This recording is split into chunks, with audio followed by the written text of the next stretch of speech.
Sex में selfishness मतलब बहुत बड़ी बर्बादी है। आपको सिर्फ अपने प्लेजर के बारे में नहीं सोचना है, आपको उसके प्लेजर के बारे में भी सोचना है। कई बार मेल का सेक्स में एंड गोल क्या होता है? पेनिट्रेट करना और इजैकुलेट करना।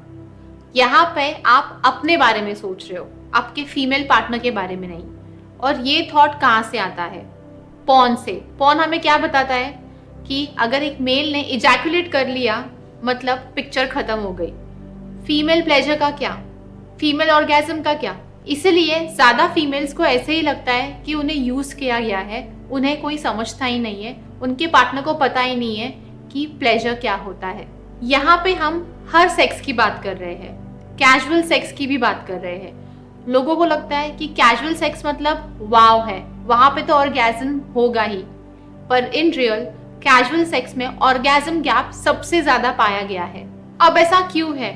क्योंकि लोग कैजुअल सेक्स को बहुत ज्यादा कैजुअली लेते हैं, उसमें अपने इमोशंस इन्वेस्ट नहीं करते हैं। वो एक वन नाइट स्टैंड की तरह होता है। जब दो लोग पास आते हैं, कैजुअल सेक्स ना हो या कैजुअल सेक्स हो, तब आप आपकी बॉडी को और माइंड को शेयर करते हैं। तो यहाँ पे intimate exchange of mind, body और एनर्जी होता है।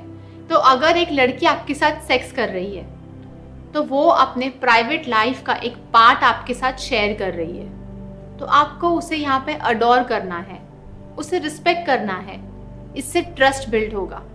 सेक्सुअल एक्टिविटी इमोशंस के बिना, वैल्यूज के बिना, ट्रस्ट के बिना नहीं होता है। इसलिए ये जो पूरा प्रोसेस है ना, ये बहुत प्योर है। अब आपको ऑर्गेज्म उससे प्लेजर नहीं देगा।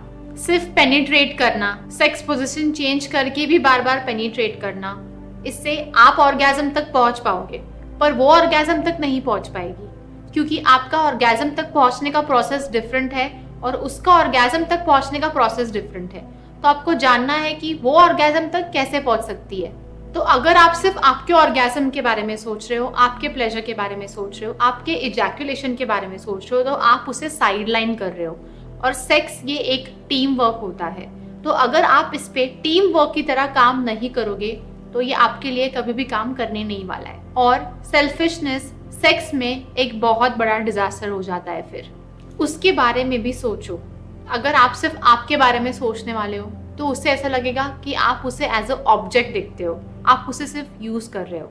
और ये फीलिंग किसी को भी नहीं चाहिए। ये किसी को नहीं लगना चाहिए कि मैं एक ऑब्जेक्ट और मुझे यूज किया गया है। अगर ये हमेशा ही चलता रहा तो वो आपके पास आएगी ही नहीं, उल्टा आपसे दूर भागेगी और सेक्स से भी दूर भागेगी। इसलिए उसके बारे में भी सोचो, उसके ऑर्गेज्म, उसके प्लेजर पॉइंट्स के बारे में भी आप सोचो। इसीलिए आपको आपके सेक्सुअल एक्सपीरियंस को रिस्पेक्ट करना है और उसके प्लेजर पे ध्यान देना है, उसे प्यार करना है।